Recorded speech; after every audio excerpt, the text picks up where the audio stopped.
So yung nakikita nyo ngayon mga kasaki, ito yung marker natin sa level na magiging pilapil.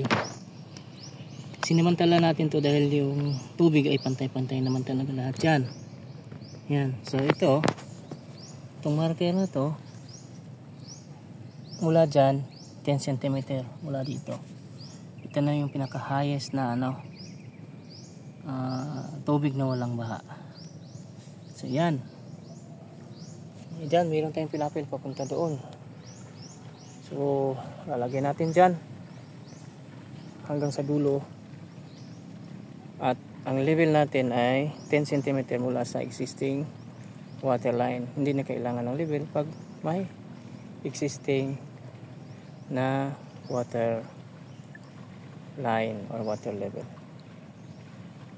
Ganun din dito, ito yan, papunta doon sa pilapil na yan.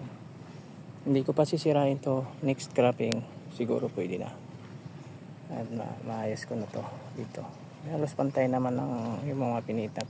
Hahakotin na lang yung iba papunta dito kasi medyo malalim ito. So yan,